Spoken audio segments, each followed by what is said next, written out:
All right.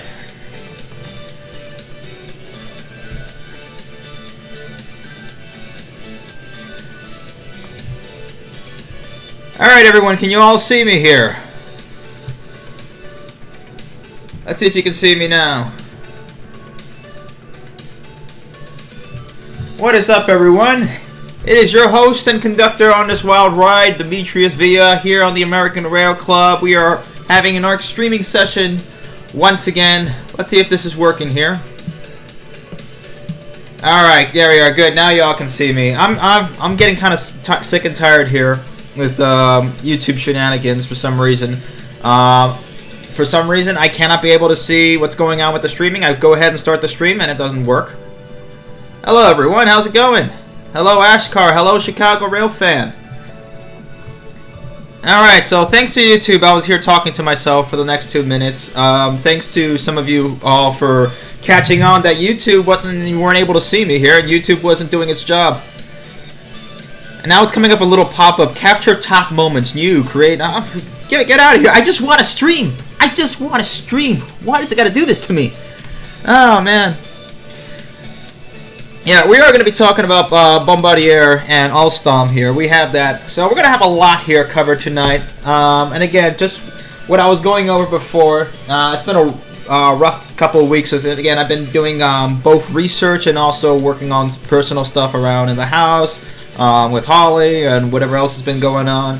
The only thing keeping me sane is having at least a gym in the garage and being able to at least pump some iron. That's at least something that I can do to not drive myself mad. But funny enough, I've been doing a whole lot of research into both the Tokyo and the New York subway systems, or metro systems as we call them, because half of them aren't really subways. In the case of Tokyo, I mean, they do call it the subway, but it's half of it is up in the air. But this is interesting. Some of this that I've gone on the research for the Tokyo metro system of how they're going ahead and modeling out the passenger demand. They're basically using stuff like discrete math and things like that. This is one of the research papers that I got on a used Kindle reader that I'm using for myself. But it's crazy, guys. I mean, how forwarded when it comes to how much research they're going into in order to make that system work and put everything together. So maybe it's something that we can at least use over here, especially stuff when it comes to using throughways, which we will also get into as well. Some pretty interesting stuff that I've gone looking at.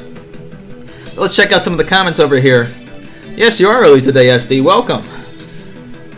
All right. Awesome, Dave. Hope you guys are going to have a great time. Yep, your resident Florida man reporting for duty. That's right, Jared Sim. No matter where I go, Florida follows me. That's just what it is. Funny enough, I got tea over here in one, and I got lemon water. Another thing. Me and Holly got this when we went to Orlando the last time we gone over there in the sunshine state of mind. Different times when we're all covering up our faces and masks. Just crazy. How was Rosh Hashanah? I don't really celebrate it. I'm Catholic, but for my friends, I guess it was well.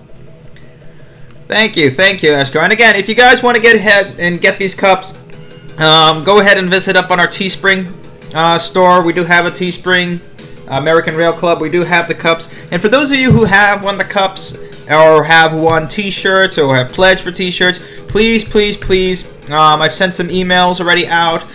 Go ahead and reply to those so we can get those out. We got them here. It's now time to send them out. I know it's been a long time coming for that, guys. But again, unfortunately, the way with life has been going on, it's been hard to kind of catch up with that. So I'm going to try to get that out right now. So please go ahead and send that out to either me or send it to Holly. Probably is the best bet you get. arcsecretary1@gmail.com, I believe.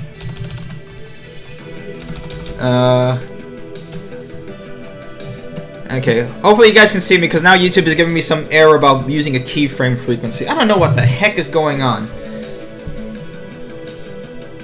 Oh, interesting. So, speech on high-speed rail in college. Tell me how it goes, Hashkar. Hope so. Yes, let's make America's rails great again. That's right. Okay, so let's go ahead and start with this here. So this was an article from Barron's that came out on the 17th about rail volumes recovering. Why that's good news for stocks. Now, there's several reasons why rail volumes have been recovering in terms of freight railroads.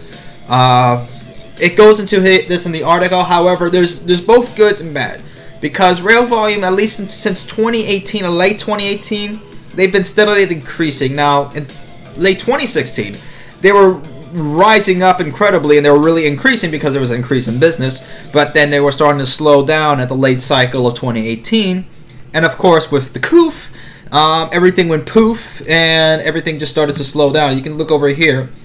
This is when December, again, rail volume, U.S. freight volume, intermodal carload. So this is October 28th.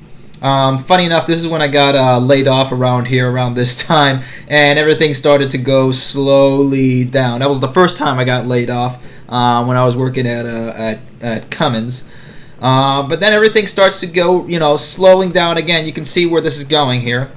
And then once COVID really started to hit, late February, which again I was warning about it back in mid-January and late January, but into February, then it starts to go down. This is where the national emergency was declared, and rate volume just goes down.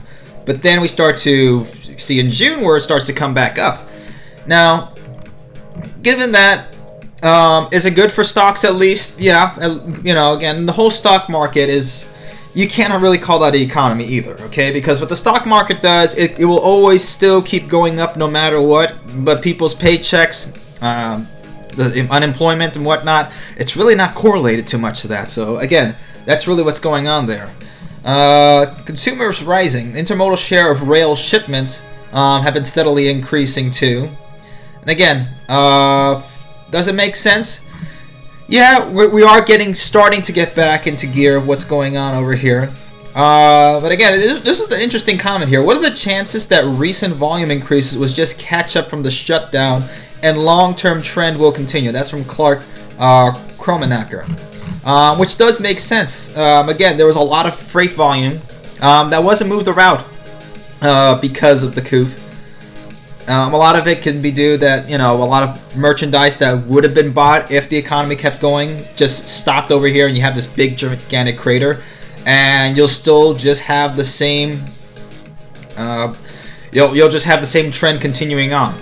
That will most likely be what's going on until maybe 2 years from now. Again, the economy has cycles, whether they're natural or unnatural, for many reasons, as I've mentioned before, of a reserve. Let's say that it's neither federal nor reserve, but let's go ahead and just say it's coming back up, right? How much will it come back up? Probably not to 2018 levels, but it will definitely at least stay up for right now, especially during into the holiday season as we're getting into. A lot of people have not bought a lot of consumer goods since then, and now that we're getting back into there, maybe that will come back. So we'll go ahead and see if that's really going to happen. I'm not quite sure. Let's go ahead and continue on to the next article over here. I want to talk a little bit about Brightline, because this has been pretty good so far about what's going on with Brightline, and I'm really excited for this. As you guys have known, this channel really did start because of Brightline, and if it was not for Brightline, what is going on in terms of transportation here, in terms of rail transportation in this country, would not be happening. So this is pretty interesting to look at. Brightline using precast tunnels, and they're using the precast method to go ahead and shave off nearly a year from the building project. So if they just did this out here, which most projects in the United States unfortunately have not caught up to modern building standards, modern infrastructure building, as we call them, methods. Let's put it that way. But this is interesting here. Dive brief. The $2.7 billion, 170-mile Brightline high-speed rail extension from West Palm Beach to Orlando International Airport will see the construction of a train tunnel in 2 weeks instead of almost 1 year, thanks to innovative box jack system suggested by general contractor Granite Construction. This is the first time the box jack system will be used for a train project outside of the Northeast United States. So that's pretty intense that something like this has happened. And this is stuff that has happened all the time in Europe or in Asia and whatnot. If you guys have known, this has happened all over the place. But here's a video in China. of how they use what's called the precast method. So the precast method is this: they basically build the bridges or build parts of the tunnels in a different place, and then when they're going ahead and they're drilling or they're going to go build the bridge, they will take these precast spans, hence the precast span method, and go ahead and just plop them into place. It's like going ahead and building Legos, right? You have your friend build one part of the Lego, whichever your part. If you're building a Lego, let's say you're building a Lego train system, right?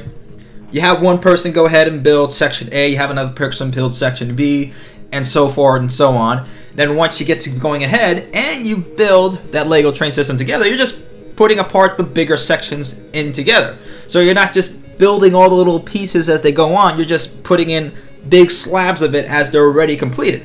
It's a lot simpler. If you look over here in China, this has happened in South Korea, this has happened in Japan, in Germany, in France, and everywhere else. The only video I can really find is what's going on in China.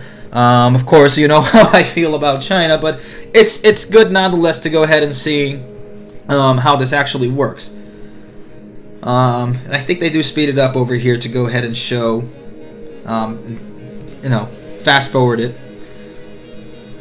Yeah, so there you go. Again, it's a precast span that they go ahead, they drop in there, and there you go. They don't have to go ahead and just, be building the bridge as they're going along. They've already built parts of the bridge. All they're doing is just snapping them together in place. And this is stuff that we can be doing over here in the United States, and this is why China has been able to go ahead and build this massive system within 10 years. I remember reading that over in South Korea, they were building at least in some sections a mile a day in tunnels. Tunneling a mile a day and just getting these precast span tunnels and just slapping them in there. And that is just incredibly insane how fast they've been able to do that. And finally, we're doing something like that over here. So Brightline, again, not just ahead in technology and not just ahead in just passenger rail service, but also ahead in construction technology as well. This is the type of stuff we need to bring over here to this country. And it's being done. Funny enough, in Florida, where all the crazy stuff happens. So look at this. So commonly used in Europe for rail construction, the box, like I just said, the box jacking method was first used in the U.S. earlier this year in the Long Island Railroad expansion project in New York City. In this project, similar precast concrete blocks were installed on the roadways, eliminating the need for at-grade railroad crossings. Richard Brown, project manager for Granite, which cast the boxes on site, told Construction Dive that traditional tunneling wasn't an option on the Florida project because of existing grades of the roadway and the proposed track grades. In addition, conventional construction methods would have created approximately 10-month detour for motorists, as opposed to 2-week detour that is now planned. So again, even if you're driving, even if you don't want to go on the train, this is better for you because now you don't have to be stopped because of all the detours and construction. And detours and construction in Florida can go on forever. If you guys have been to the Dolphin Expressway, that thing has been in construction for forever, basically. And the Palmetto Interchange and whatnot. I mean, it's a running joke down there. Renell Reed, California high-speed rail should use this box cast method. Yeah, I agree. They're not doing it. From some of the videos that I've seen, they're basically just going ahead and taking a whole bunch of contractors and just building along step by step. They're not using any precast method at all. Again, that's from all the videos I've seen. If anybody has seen differently and proved me wrong, by all means, please go ahead. But I have not seen anything similar happening over in California. Go ahead and put this music down. It's starting to get to my head here. I don't know why.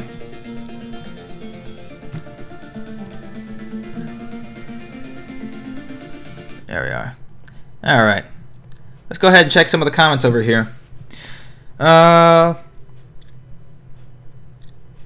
thing I have to say is that we cannot just build rail and expect people to use it. We have to actively get rid of car culture.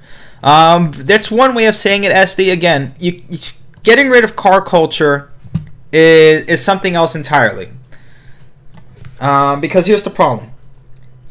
We have this here in the United States that it's already been ingrained in the United States. Okay, and it's not about taking away cars from people. Okay, you don't want to dictate to people that we're going to take away one method of transportation that you've been using all this time, and we're forcing everyone to go ahead and use this other method of transportation. Because that's essentially what the government did back in the 1950s when they went ahead and taxed railroad companies to death, among other things, in order to go ahead and build massive road systems and go ahead and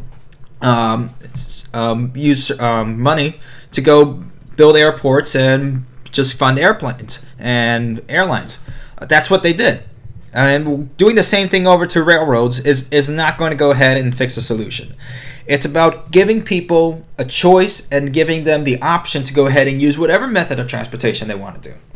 We don't want to go ahead and unbalance it like the government has done, or both federal, state, and local governments have done, not just in the past but also are doing now.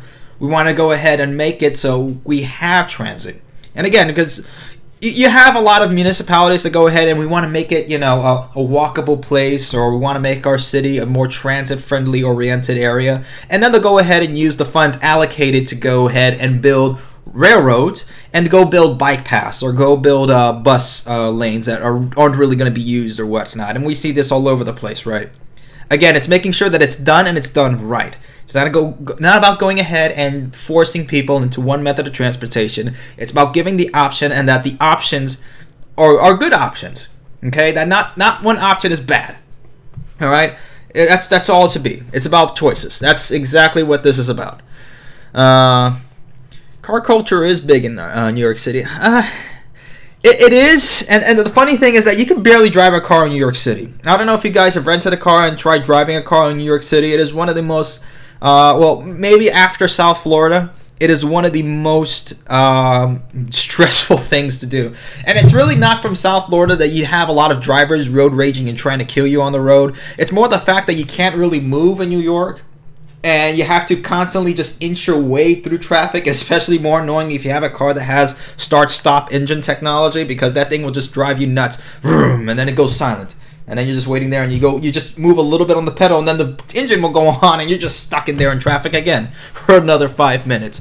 But it's the stupidest thing that you can do.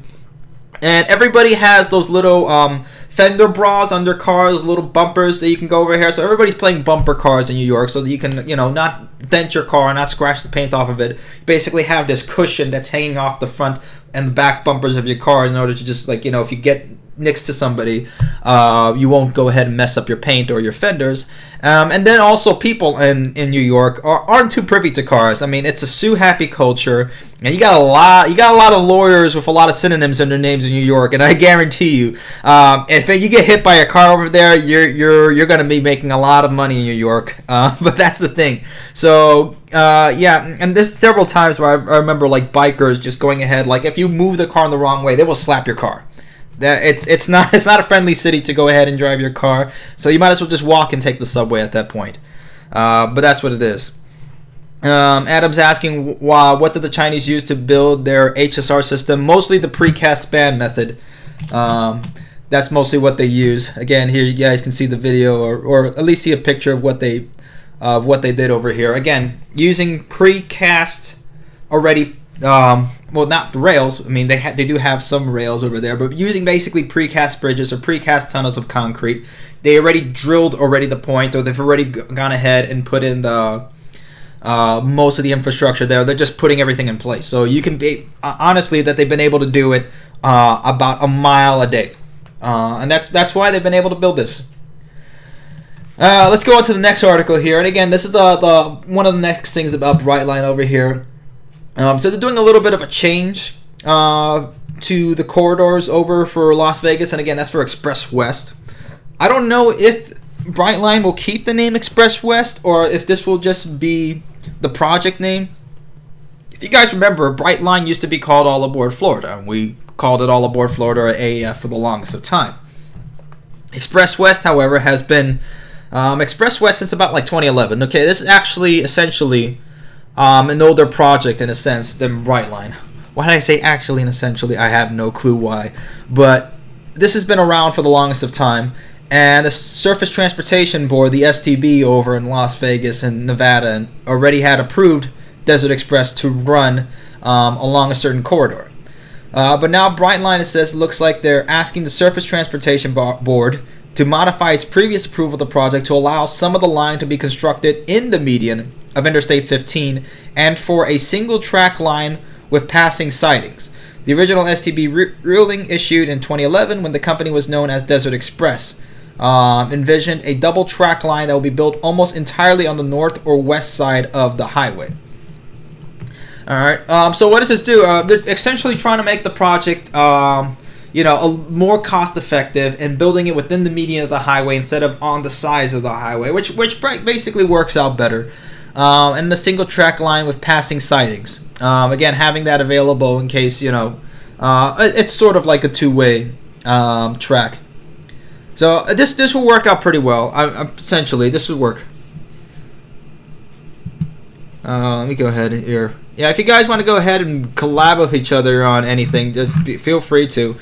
Sometimes YouTube goes ahead and they'll go ahead and censor comments, but that's how YouTube is. But we're getting around it, so no worries.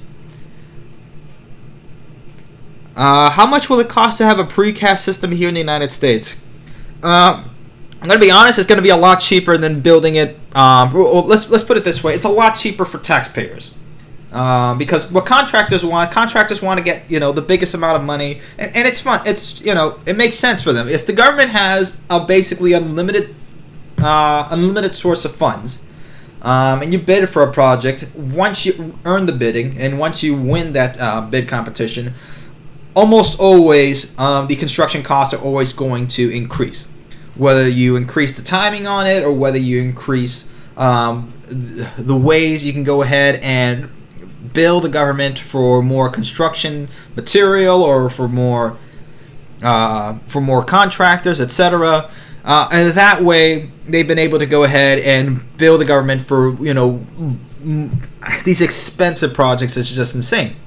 Now, for a private company, you can't do that. You don't have an unlimited source of funds. So they have to go ahead and find the quickest methods, not just the quickest methods, but the most cost-effective and the most methods that can give you value and also safety. Because you can't just go ahead and willy-nilly build these systems and expect it to work while it's built on chopsticks or something like that, and it will fall apart. Okay, you don't want something that's built on glue and chopsticks. You want to make sure that it's built on concrete to make sure it doesn't fall apart.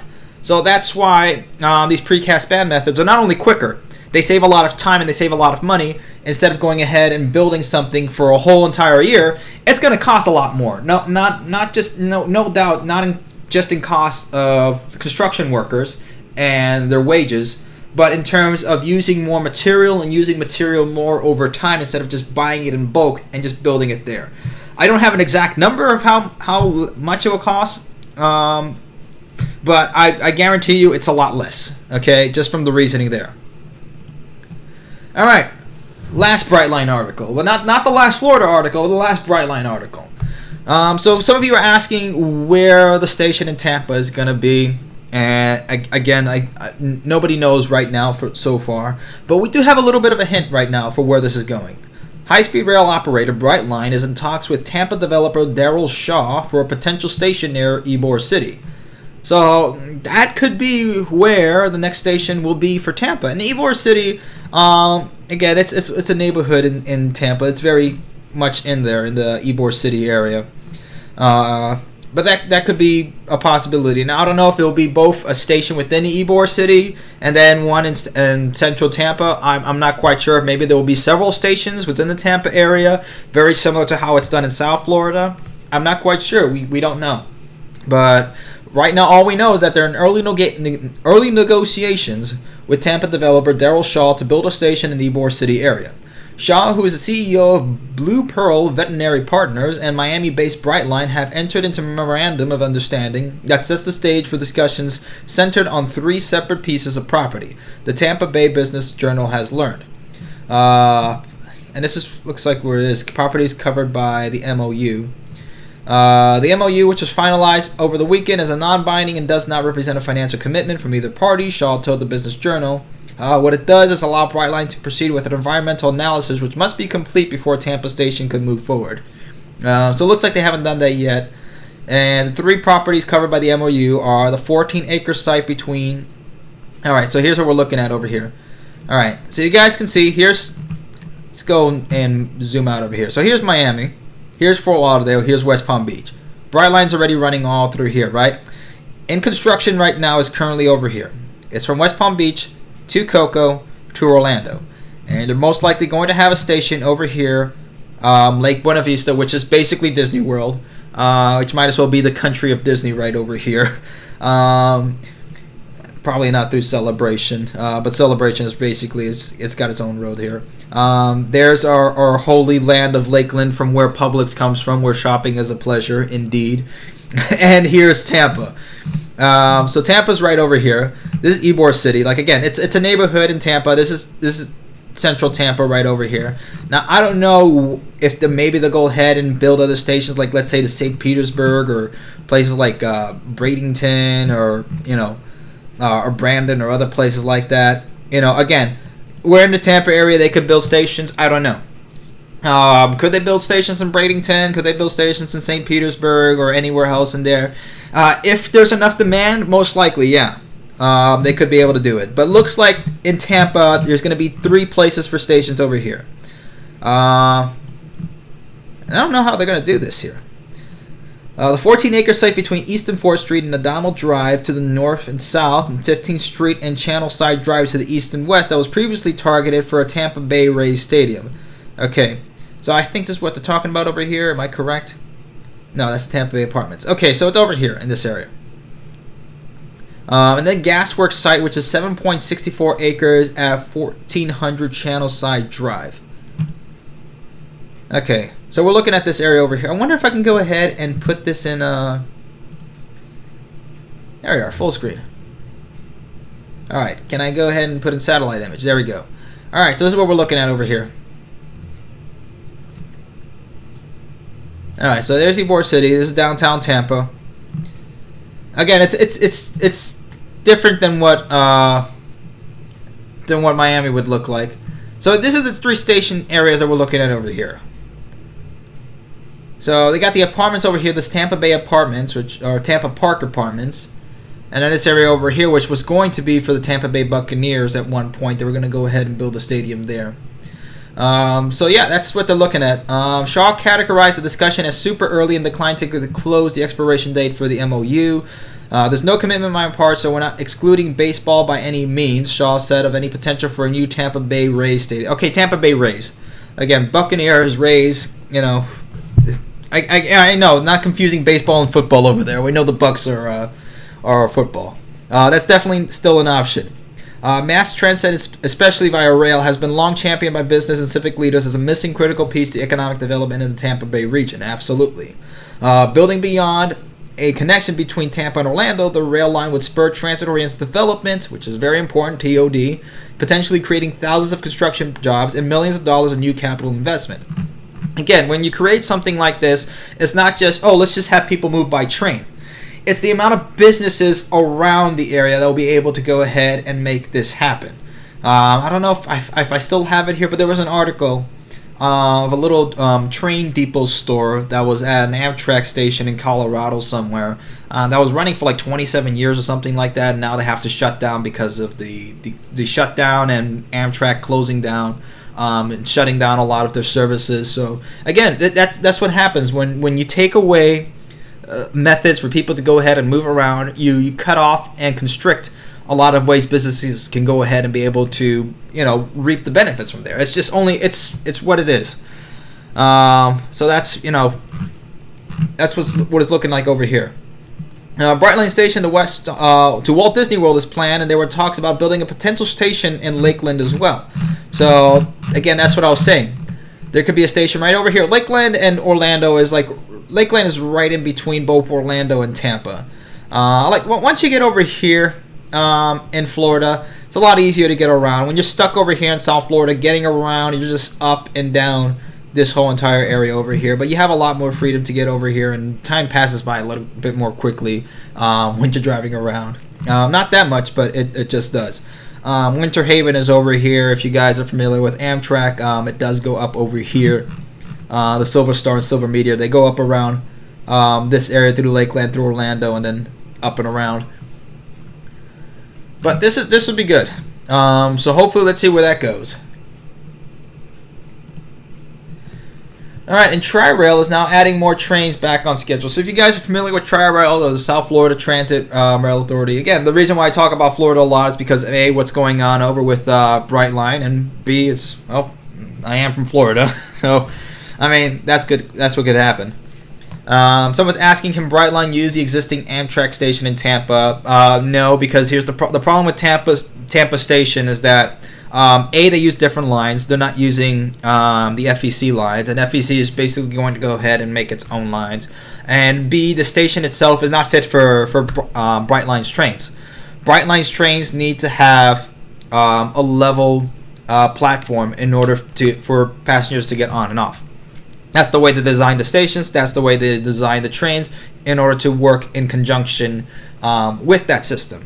As you can see over here, okay, so Tri-Rail's trains, you can see you have to go ahead and step on there. So if you're disabled or if you're lazy, again, those are two very different things. But if you're either one or the other, you're gonna have a very hard time. Especially if you're disabled, they have to go ahead and give you a special ramp to go ahead and get on there.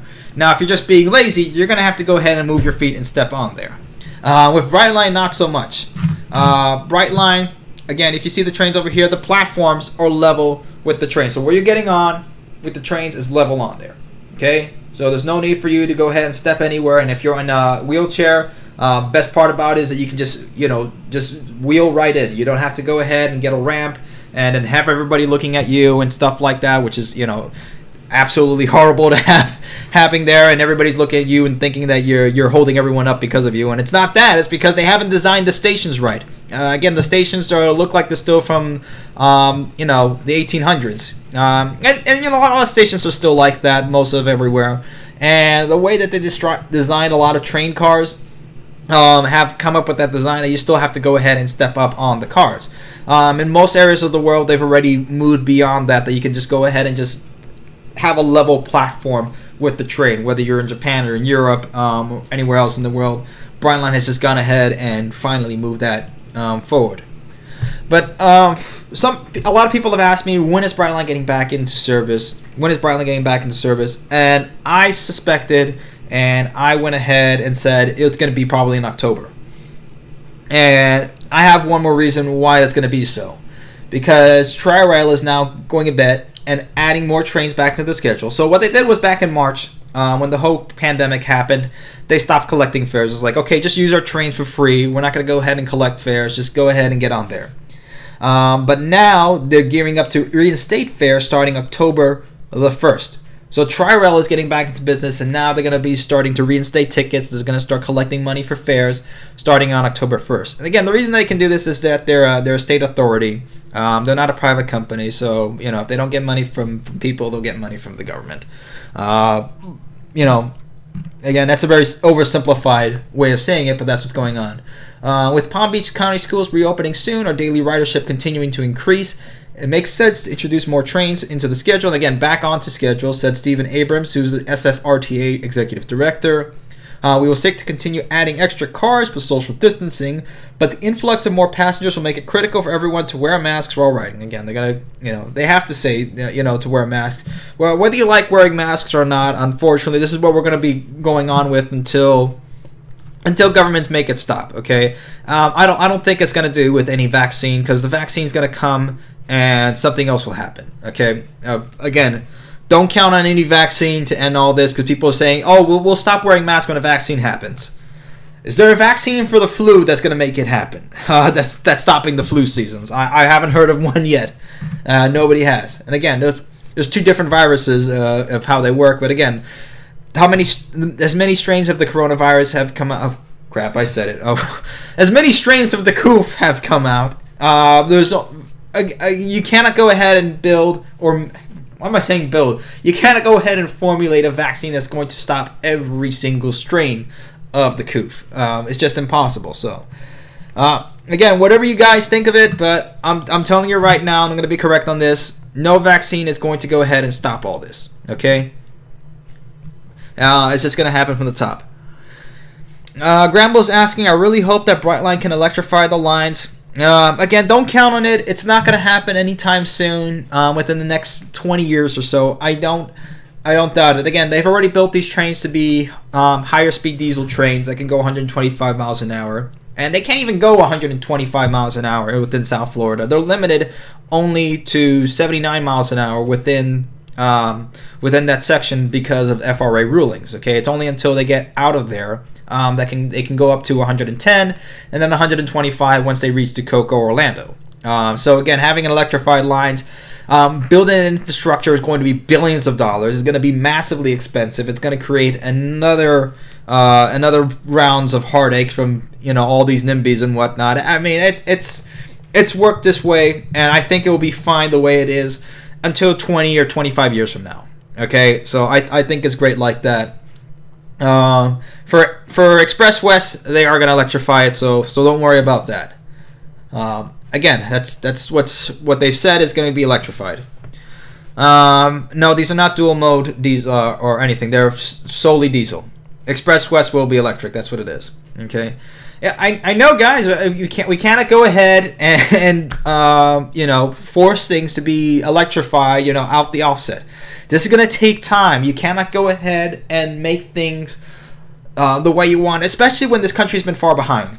Now, if you have new construction areas like Texas Central Railway, they could be able to go ahead and electrify that. That's completely brand new infrastructure. With something like Brightline, in which the infrastructure is already built and the company already owns that infrastructure, it makes a lot more sense to go ahead and utilize already existing infrastructure and use a method of transportation that already works with that. So that's why diesel is the best option, and it works with that. Would Brightline require facial coverings? Most likely, 100% guarantee they will require facial coverings. I don't doubt that at all whatsoever. So here's some good news, guys. There's a lot more money now from the government that's going ahead and granting for transit and passenger rail projects across the country. So I think there's 6 or so projects that are solely rail. So they awarded $1 billion in this round of build grants to 70 projects, and the build grants, I believe, were started under this president, under President Trump. 13 of which will improve how people move on transit and rail systems in urban and rural America. So there's a lot in this article going on here. But out of approximately of the $1 billion, $220 million of it is awarded to 13 projects that will deliver transit infrastructure improvements, passenger rail improvements, or have an element that will improve transit capacity or access. So that's a lot better than usually in these grants. It's usually less than 10% of grant money that's given for this. So out of $1 billion, about a quarter of it now has been given to rail projects. So this is good. Honestly, this is good that we're finally starting to see an increase and an uptick of the amount of funds allocated within these mass grant projects that are going to rail. Okay, that's a fantastic thing that's going on. This is good. I think this is the Kansas City Streetcar Authority that's going on over here. So yeah, they're doing more streetcars around the United States. And this is all needed. So last week, congressional office whose districts will benefit from build grants were notified of the funds, and releases were issued detailing the grants for the Greater Cleveland Regional Transit Authority (GCTRA), GCRTA, Kansas City Area Transportation Authority (KCATA), Roaring Fork Transportation Authority (RFTA), the City of Lexington, North Carolina, and the California Department of Transportation. That's Caltrans. So this is all pretty good. Teton County was awarded a $20 million grant for the Mobility Corridor Improvement Project, a series of multimodal improvements along the Idaho 32, Wyoming 22 corridor, including 2 transit centers, a park and ride facility, pathway network transit signal prioritization, purchase of 4 regional commuter buses, 2 electric local buses, and highway upgrades. Like, not really rail, but that's better than just going ahead and just building more roads. GCTRA has been awarded $15 million for the first phase of its rail car replacement program, replacing heavy rail vehicles, making infrastructure upgrades to rail maintenance facilities. The Kansas City Streetcar Riverfront Extension, $14.2 million. Aspen, Colorado, $13 million to renovate and expand the satellite maintenance facility into a regional transit hub. That's very good. Red Cliff Band of Lake Superior, Chippewa was awarded $5.8 million for its transportation renewal project, which would construct a multi-purpose transportation center with storage and maintenance bays and transportation-related office space. Now, that's pretty good. I guess this is mostly going to be buses, though. This is buses for the Miska. I don't know. I don't get why the Upper Midwest, they love to go ahead and name things with Native American names or Indian names, whatever you guys want to call it. Miska Bingkong Transit, which will expand transit capacity. Yeah, I guess whatever that name is. Transit capacity. I mean, this is pretty good. Passenger rail grants $70 million about.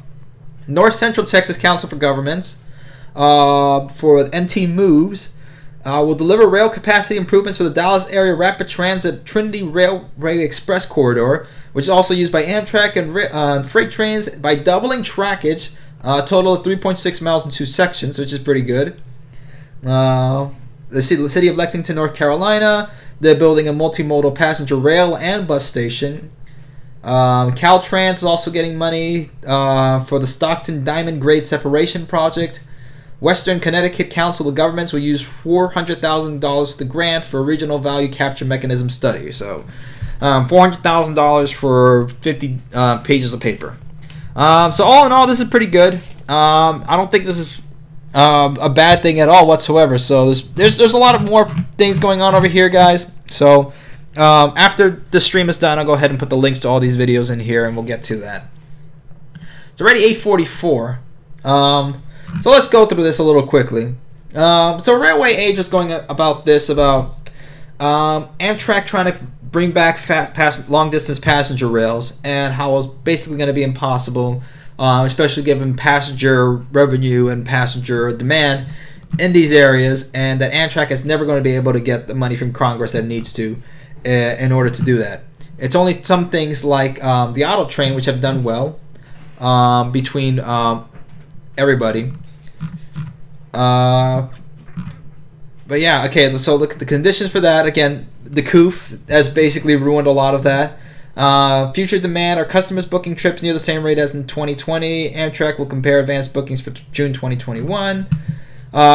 This conviction, again, there's no way that demand is going to come back to the same levels for long-distance passenger rail. So there's a lot going on in this article, which this deserves a video of its own, which I will start getting into more of these shorter videos that are more prepared and more research and getting into that. Again, once I get this big video out of the way, because that one's just taking a lot of my time. But this is something that was of interest to me.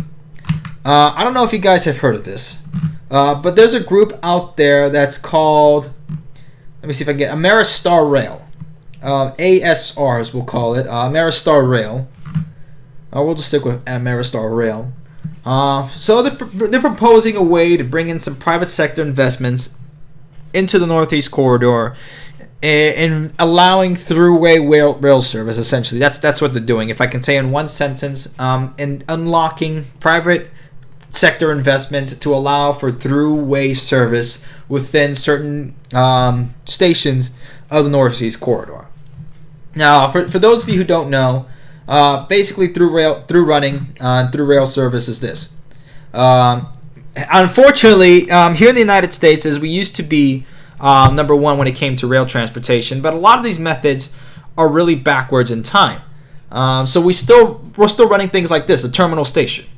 So even though Penn Station does have trains that come from the Long Island Railroad corridor and from New Jersey Transit, if you're in New Jersey Transit, they just stop here and then they go back.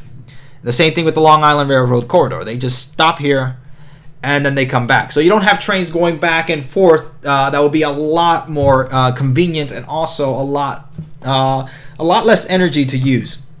So I think there's a video over here. Again, a lot of this deserves a video of its own. But yeah, if you can see over here, and this is the way Penn Station should be working like this. But instead, it's just, again, you see these little lines bouncing back and forth, and it's because of that you don't have a lot of services going through there. It's just creating a massive bottlenecks between the two services. Now, in other parts of the world, of course, let's say in places like in Tokyo, which again I've been researching again, this is very common to have in Tokyo, is to have throughway services, and by having throughway services, you have access that flows both ways through the station. Instead of having one service just terminate at the station and then just go back and forth, instead you have continue on. So passengers that want to, let's say, go all the way from Newark and go into the Long Island station, they don't have to transfer back and forth. Or they don't have to like stop at one car and then have the train just basically turn all the way back and keep going all the way back to go ahead and start the journey all the way again to bring people back and forth. This is a lot easier to go ahead and have the system to become more fluent and a lot more convenient for people. And a lot more efficient too. So again, if you had throughway services, you'd have trains that go in. And again, once they switch over, let's say a New Jersey Transit train switch over to the Long Island sector, it's just now operated by the Long Island Railroad, or it's just, the New Jersey Transit that is just going ahead and using the Long Island Railroad and operating on there. And again, you think in a place like Tokyo with multiple different companies, because there's a lot of companies there, not just like there's at least 5 major private companies that run rail transit in Tokyo, but there's a lot of smaller government entities that run this. So again, if they can all ride on their own same systems with different trains all over the place, and it's a lot easier for customers and passengers because they see it from the view of the passenger. Is it a lot easier to go ahead and give the passenger more freedom to go throughout our system, or do we want to just hug the entire infrastructure all for ourselves and not give anybody any throughway through our systems and whatnot, and we have to force passengers to go ahead and once they terminate at this station to go ahead and transfer on to another train if they want to continue on through the same road, the same railroad? It makes no sense. So having something like this makes perfect sense. And then we go into Ameristar Rail. What they're essentially doing is making that simple to propose. Again, their proposal is to expand Amtrak's Northeast Corridor capacity to meet travel demand for the next 20 to 40 years, since it will not be possible to build a new I-95 or airports in the Northeast Corridor. And that's absolutely true.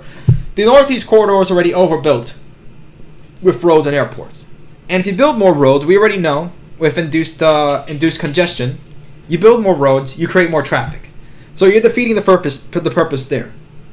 And creating more airports, again, it's just going to create more traffic because now you're just creating more clusters of areas that's just going to be bungled up with airport traffic. Again, if you guys live near an airport or if you drive by airports, you notice there's going to be a lot of traffic because there's people going in and out of the airports, funny enough, through automobiles. So that just creates more automobile traffic. So you can't just go ahead and build more airports and think that's going to happen and that's going to work. So again, the best way to do it and the most efficient and convenient way to do it is through rail. It's simple, it's easy, and it goes from point A to point B without going ahead and taking detours away from that. That's what airports do. You have to go away from a city in order to go ahead and land at an airport, and then you have to go drive an hour with traffic most of the time to go into the city or to go wherever the heck you need to go to. So that's what's going to happen. But look at this. Hourly nonstop service, 7 days a week. This is what they're proposing with improved services. Boston, New York, 2 hours and 59 minutes. Top speed of 150 with average speed of 77.4 miles an hour. So if you guys don't know, the average speed of the Acela is actually pretty slow. It's around 60 miles an hour. The Acela doesn't, despite being a high-speed rail train, despite being a high-speed train, it cannot move that fast because the infrastructure just sucks in the Northeast Corridor. It's old. There's too many corners. And there's no way it can keep up with that. And not only that, the amount of traffic with the Northeast Corridor, you cannot be able to go ahead and go full speed ahead of the Acela most of the time. And then New York to DC, 1 hour and 59 minutes. So 2 hours, basically. Top speed of 160, average speed of 114 miles an hour. So that's basically 20 minutes off the time of the Acela that everybody takes right now. It's about 2 hours and 20 minutes to get to New York to DC. But 20 minutes is a big freaking deal. If you can take that about. If you can have hourly nonstop service, that's even better. And again, they're basically using the same infrastructure. All they're doing is changing the way that it moves around. According to this, that's what it is. I probably would like to go ahead and bring someone from this organization to see if we can maybe go ahead and have a conversation with them in an interview. This would be interesting. And of course, pictures of the Metro liners, which were, one of the first electric high-speed trains in the United States, and they got rid of those. That went like 120 miles an hour. But this would be good. Yeah, Ruben. Despite being a high-speed train that runs at 50% of its maximum speed, yeah, something like that. One number is another number. Yeah, we know that. So this is interesting. Let's see if we can bring somebody here. I'm going to try to put that on. See if we can bring someone from Aerostar Rail to maybe explain a little bit more and have an interview with that so they can be able to clearly explain what it is that they want to do and have other people know what it is that they want to do so we can have a better way to get around here in the United States. They have a whole bunch of maps here of how they're proposing these throughway services. For example, over here, this proposed New York Penn Station Amtrak operations platform use cross-section over here. Which trains are using exclusively, what platforms, and what's going on. And again, having it so it can be a lot more convenient and easier for people to get in and out. Again, this deserves a video of its own. I'm going to have to go through this myself because that's another thing. Again, I'll have to go ahead and add it to the New York video and whatnot. Again, New York versus Tokyo video, because it seems everything we're doing is wrong and everything that Tokyo is doing is right. That's not going to be the whole video, guys. Again, New York was just so far ahead of its time when it created the subways. And again, when it used to be the Brooklyn Rapid Transit companies, and it was private companies that built the New York subway and operated the New York subway. And again, it wasn't until certain characters came into the government and started messing around with that that New York fell down. And again, that will be talked about more in the video when we get to there. So we'll be hearing plenty of Robert Moses later on. I know everybody loves talking about Robert Moses a lot. But again, this is something that we can go into. Live streaming on Monday.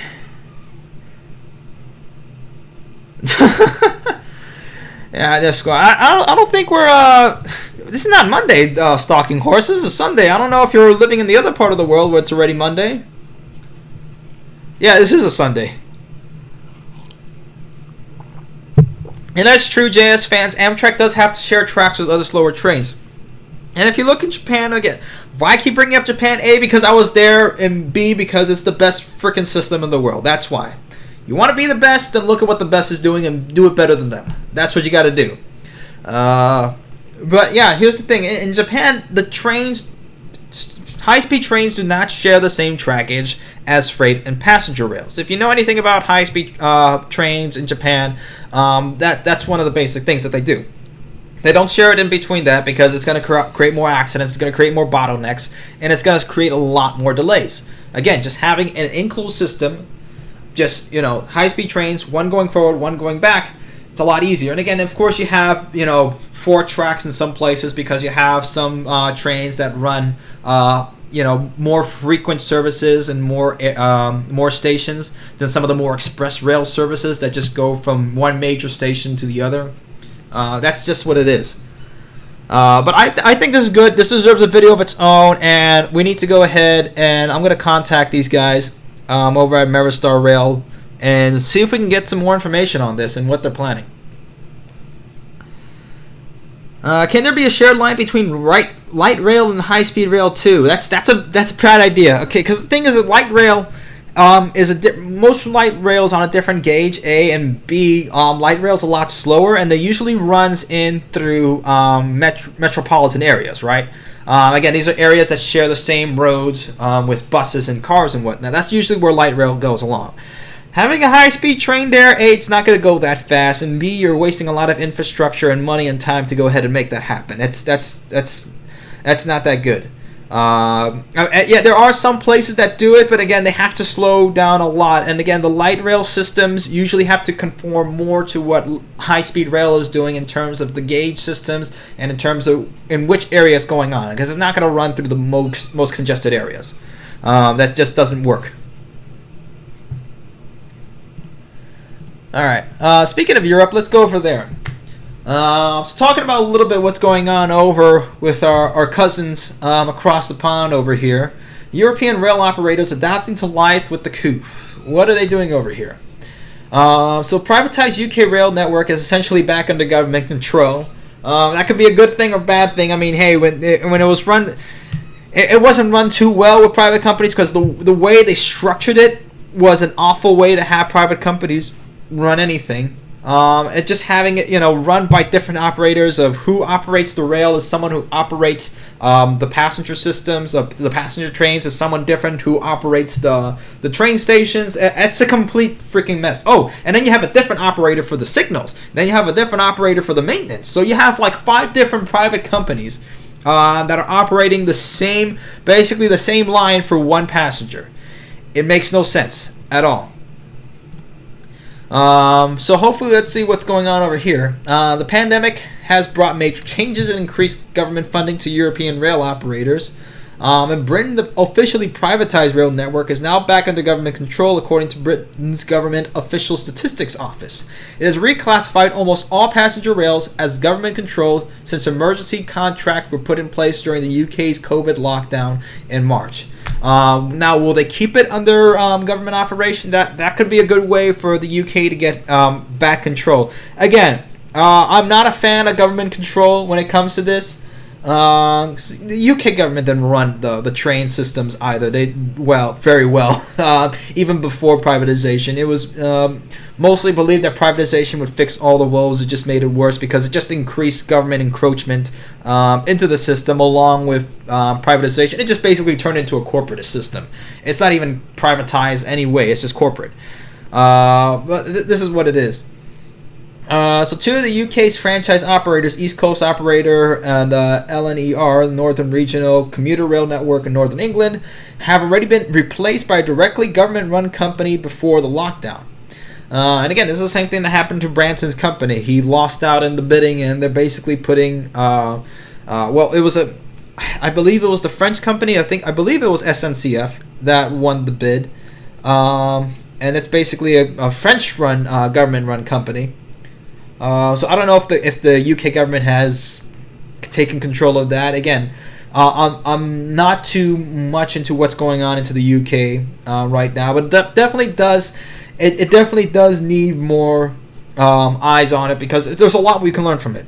A lot of what not to do and a lot of what we can do. That's what we need to do. And then there's a similar situation around Europe where, again, government controls is now increasing because of this, and a lot of governments are using the pandemic again for their own needs. And it's not just governments. Of course, you have the big corporations like Google and Microsoft and Facebook. And people keep calling Google Alphabet because that's their parent company. It's Google, okay? I'm not going to call it Alphabet because they want to go ahead and find another LLC or something to skirt in tax evasion or whatnot. We have a super chat over here. All right, GN, thank you very much. Thank you very much. If a Disney station is built for Brightline, what would be the best location to put it?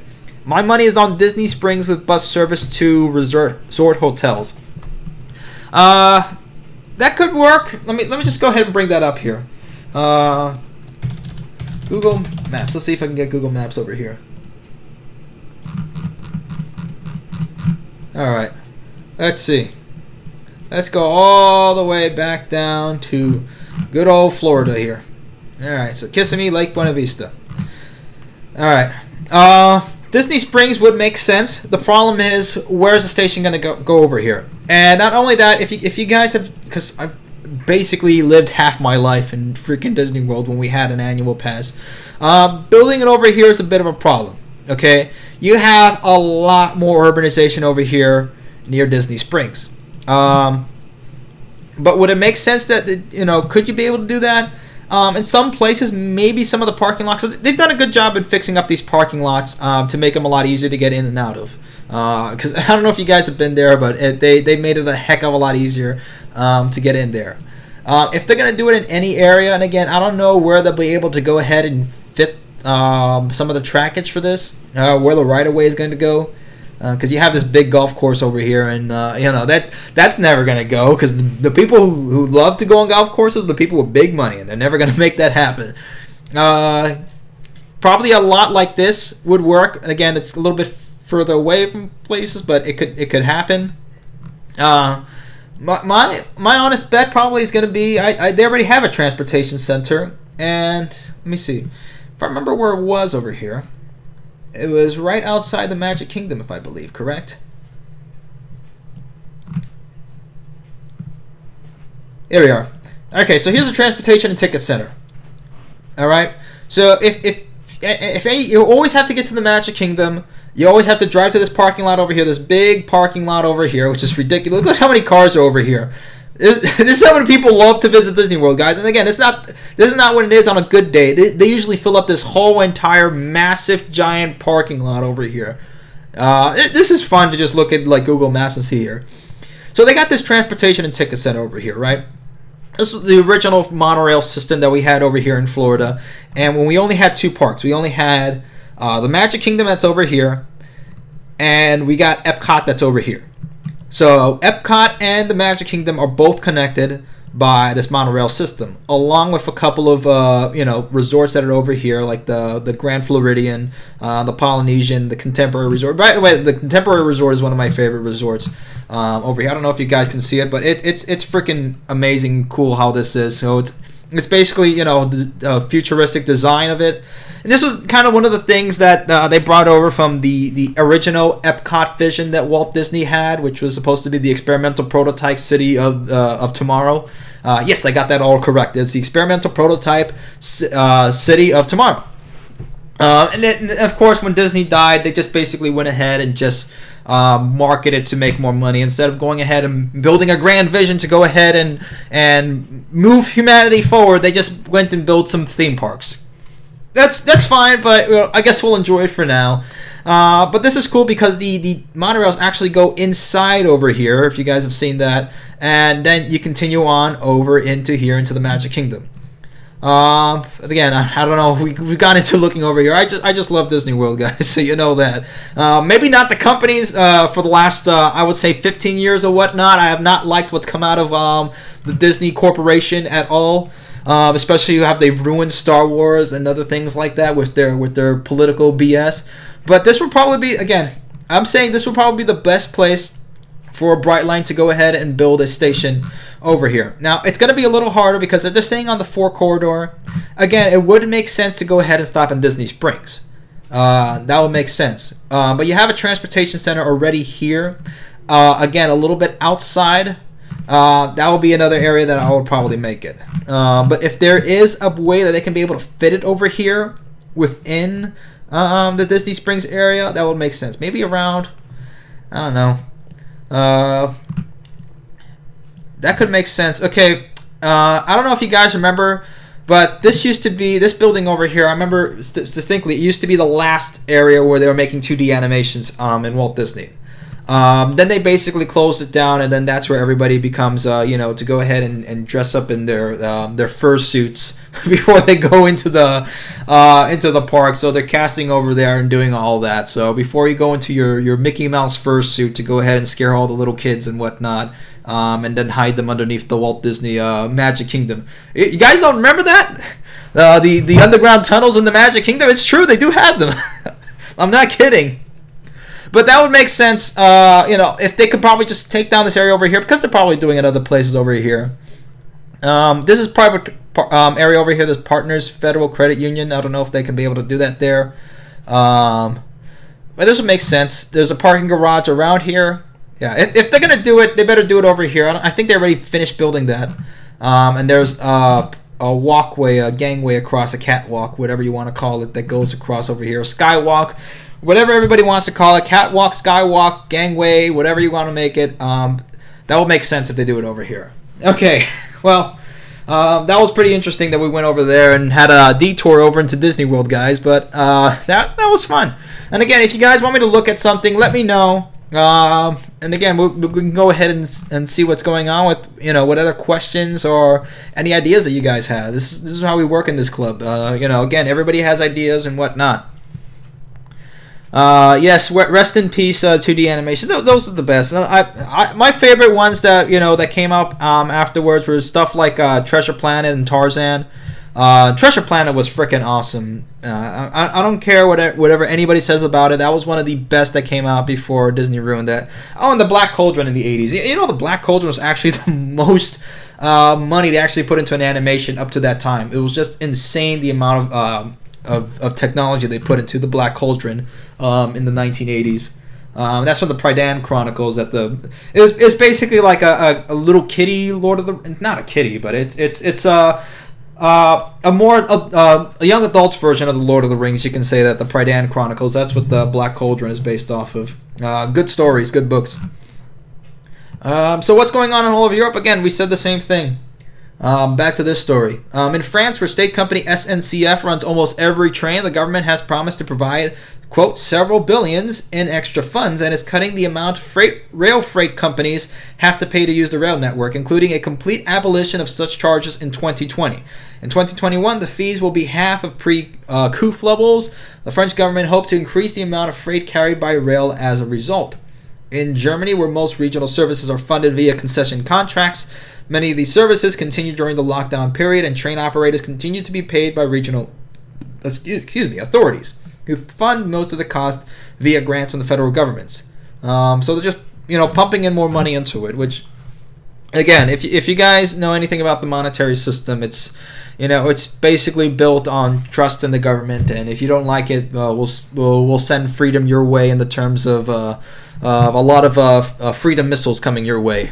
But that's basically where the monetary system comes from. And again, will this work for rails in the long run? We don't know, but will this actually absolutely work in the short term? Yeah, it will. So there's more government control that's going on. Again, whether it's good or bad in the long run, we'll go to see. But what we do know, this is another article that I found that was interesting in the UK with the changes going on. Because people aren't working as much, or they're working from home, there's now a change in rail transportation in the UK that is coming, quote, back to the 1950s as day trips replaced the UK rail commute. And again, so leisure travel is returning quicker than work travel. And of course, you know that during the weekdays, work travel is one of the biggest, if not the biggest share of passengers that come in through your rail systems. So now that people are working from home, or people have basically lost their jobs entirely, period, I know how that feels. But if you've lost your job or what, now you're probably not taking the train as you used to before every day. So the only time you're taking the train is maybe to go ahead and have a hop around the town or whatnot, as they say, that's what's going on. And this was a trend, I guess, back in the 1950s or 1950s style futures. Everybody thought we'd be like the Jetsons or whatnot, and taking your flying car over to the city to go have a nice stroll in the park. But we don't have flying cars. Maybe for the better. Especially for Europe. I don't know if flying cars would work very well there with some of the new Europeans that are coming in there. The edifices may thank you for that. But what's going on over here is that, a 1950s style future where the biggest passenger demand is for summer day trips to the seaside rather than morning commute to the office, industry bosses have suggested as leisure travel is growing faster than the return to work. Now, I don't know how much this will last on for right now, because it's mid-September. This article came out just this Friday, September 18th. And the UK in the summer is pretty nice, but once you start getting into the winter, it's going to be back to its, basically rainy every day, and it's, cloudy every day of the week. But this is ridiculous of what's going on over here, I think. Of people thinking that, we'll just have leisure travel go ahead and replace everything here in the United States. No, I'm sorry, not in the United States, but every single bit of travel. But it's not going to. Will people get back to work? It's going to happen. People are going to get sick and tired of working at home. It doesn't work as well, but there will probably be absolutely for sure a decrease in the amount of jobs in terms of working at the office, because there's going to be a lot of companies that say, hey, we don't need to be paying for this real estate over here. We don't need to be renting these amounts of massive apartments or workspaces in order to go ahead and house our working facilities. We can just have everybody work from home. They're just basically wasting time and making BS Excel sheets for us anyway. We might as well just have them working at home anyway. So that's what's probably going to happen. Anyway. Let's see what's going on in the comics. Eric Gustafson, you're late.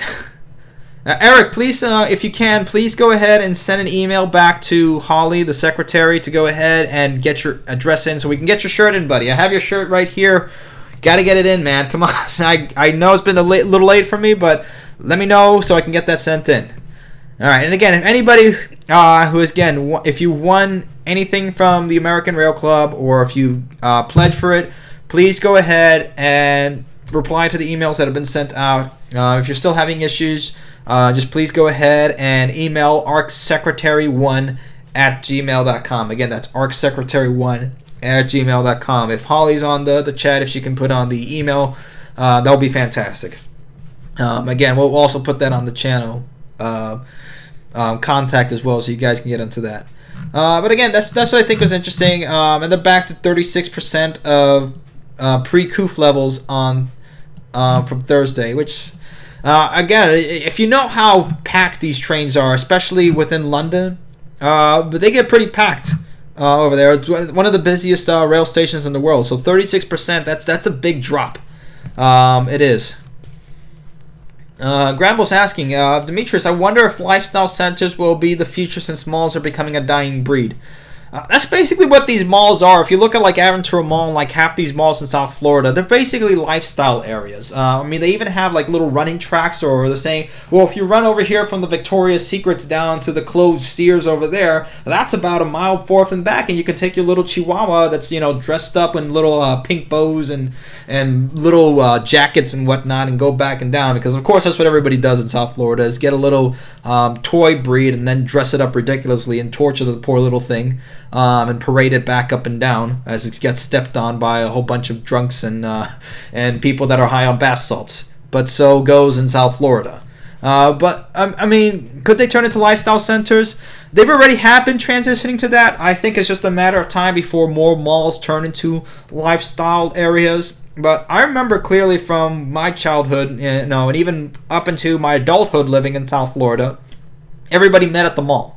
Okay, nobody went to the mall to actually buy anything. You know, at least people that I knew, you know, the poor people that couldn't afford anything at frickin' Louis Vuitton. But we certainly could go ahead and go to the mall and, you know, catch a movie if we wanted to later on, or maybe get a $3 shirt at H&M that will probably fall apart within the week. But that's probably what's going on. Why so negative? I'm just being funny here, guys. That's all. Yeah, loitering with you know, people with their little dogs and more like littering. The mall is nearly dead. The mall in America, the way that it was envisioned back in the 80s, is absolutely dead. Especially with Amazon, of course, has been... well, Amazon, I don't think, has been the killer of malls. Malls have been dying in the United States for the longest of time. Oh, come on. That really had to happen. And my family's calling me right now on Skype at the worst time possible. I already told them this was going to happen, but... anyway. It's what it is. Yeah, if you guys remember, you know... Guys, I miss emo girls from the early 2000s at Hot Topic at this point. It was a better time then. I used to make fun of it, but now the girls that we're seeing now... You guys missed it. You poor old Zoomer. You poor new Zoomers. You've missed the heydays. You missed it. I'm sorry. You guys will never be able to have a emo tomboy in your life ever. That's sad. Oh man. David Mitchell saying it's a 20-hour to upload my live stream to YouTube after I get it done. I don't know why. Yeah, again, YouTube has been completely freaking ridiculous with the new system now. I don't know why. It's just been horrible to just work with the live stream system. Again, if they could just leave the things the way that they are already and just make the service better, make it a lot more efficient when it comes to connections and whatnot, that would be a heck of a lot better. Ruben, I miss goth girls. Famous last words before the disappeared without a trace. F to pay respects. Although Friday there was a lot of S's on the keyboards. Well, we know from that. You guys know if you know. So let's talk about Alstom over here. Offering a Bombardier a little bit less what they were going to offer before. So if you guys know, Bombardier has been a bit of trouble. Bombardier also makes planes as well. But the rail division is being separated, split off, and they're selling that part off and away. Alstom, the French company, has been very interested to go ahead and buy Bombardier and have that as their own. Not sure if they're going to be able to just change out the whole entire operation, just call it Alstom Bombardier, or what it is they're going to do. Like the same thing that they're doing now, that they're partnering up with Siemens. So Alstom Siemens will be doing most of the rail bidding to combat CRRC, the Chinese company, the Chinese government-owned company. Again, this is what's going on, guys. But it looks like they are trying to go ahead and buy that. So they're lowering its offer to acquire Bombardier by $350 million. But the two expect to close the deal to create the world's second largest rail company earlier than expected. The two companies announced the revised terms of an agreement which gives Bombardier's rail unit an enterprise value of $8.4 billion in a deal that would allow the cash-strapped Canadian firm to pay down some of its $9.3 billion in debt. Why they're in debt, that's a long story for another video. Bombardier's surprise quarterly loss last month, mostly due to a charge related to costs for several projects in the UK and Germany, prompted Alstom to revisit the terms of offer that was initially launched in February. Bombardier, which is setting assets amid plans to become a pure-play business jet maker, now expects net proceeds of about $4 billion after deducting $2.2 billion in equity position of shareholder Caisse de dépôt et placement de Québec. My French is absolutely awful there, so I probably messed it up, despite being part French myself. But hey, America, what can we say? that's what's going on right now. So it looks like the deal is going to go on, except Alstom is just going to save up $350 million. But I mean, if they're $8.4 billion and $350 million, that's it's a small chunk. It's significant, but it's not that big of a deal. So that's still happening on and on. This is funny. Banks Rail says, speaking of failures in the aviation industry, the Boeing 737 MAX is about to be certified again. Oh, here we go again. This is what happens when you go ahead and outsource all your coding for your planes out to people who you pay, $5 an hour. That's what you get, the 737 MAX. So let's go back over to our side of the pond over here.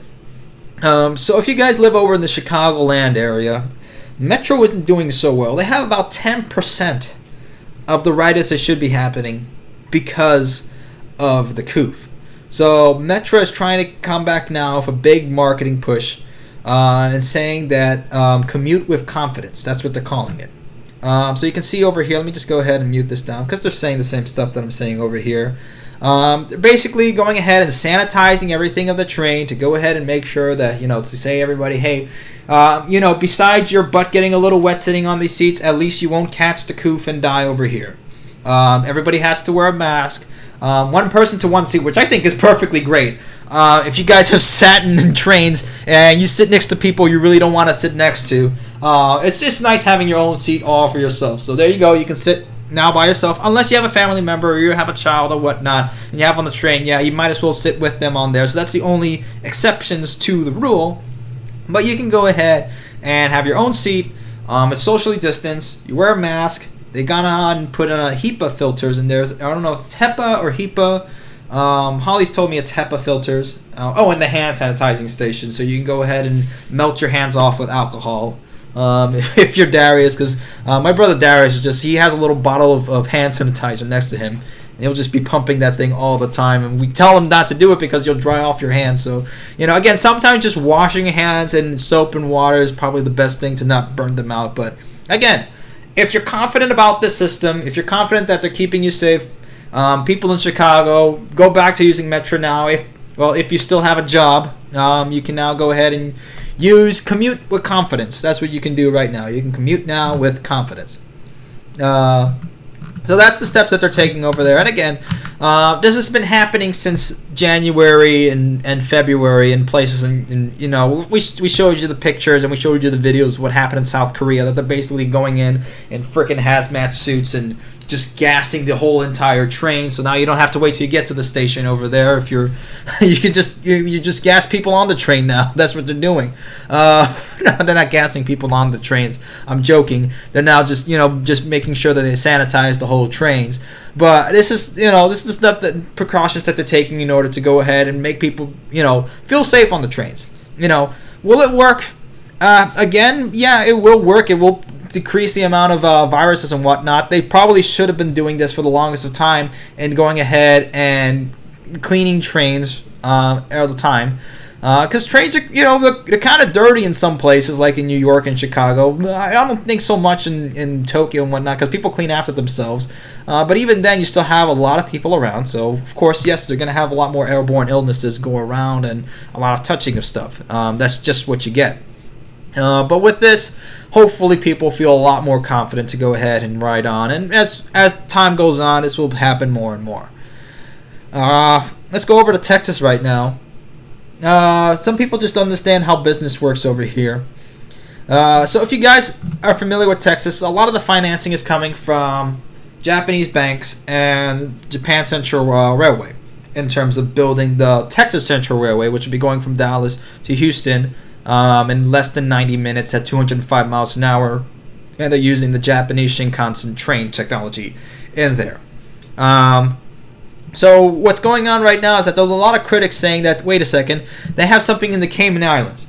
Okay, they have an entity in the Cayman Islands in which this money funds is coming from. And again, that's enough to go ahead and perk any alarms. It certainly got my attention. But this is what's going on in order to be able to go ahead and move the funds. Everybody does that in the Cayman Islands. So Texas Central has already purchased much of the land it needs for the 240-mile line. Now, Group Texans Against High-Speed Rail has released public documents showing that Texas Central has used some of that land as collateral for a loan of up to $300 million from Japan Texas High-Speed Railway Cayman LP, which is based in Cayman Islands. That entity was created by a bank owned by the Japanese government. So is this the right thing to do for the Japanese government? It makes sense. You can be able to get around a lot of tax law in the Cayman Islands, so it makes sense for that. Again, a lot of people use the Cayman Islands and Belize and a lot of these other countries to go ahead and skirt a lot of tax laws and also a lot of regulations. It's just the way it works. Some companies do it for the worst, and some companies do it to work. Especially if you're just starting up right now, and especially if you're trying to go ahead and fund a company within the Western Hemisphere, it makes sense. Again, it kind of seems hypocritical from what I've just said before about Google and whatnot, but this is something to help out people at least, and this is something that's again, they're not breaking any laws. Critics say the loan agreement is proof that the train is not a Texas project. So this is what they're going against. They're not going against anything about corruption or anything like that. They're saying it's not a Texas project. Going the same thing again that the Japanese are going to come and kamikaze all the farms in Texas or something like that. Which again, it probably hasn't been beyond them to say stuff like that, which supporters often tout. Texas Against High-Speed Rail also warns that if Texas Central fails, large swaths of land in central Texas could end up being owned by the Japanese. Here we go. We're back to World War II, guys. The group is calling on Governor Abbott to take action against what it calls deceptive practices in dealing with landowners. And again, this is the thing, a lot of... and there's a lot that can go on the other side as well. Texas Against High-Speed Rail, there's a lot of oil funding into there. And again, a lot of the top people, a lot of the top lobbyists with Texans Against High-Speed Rail have connections to the oil industry. We proved it before years ago. We know that it's happening.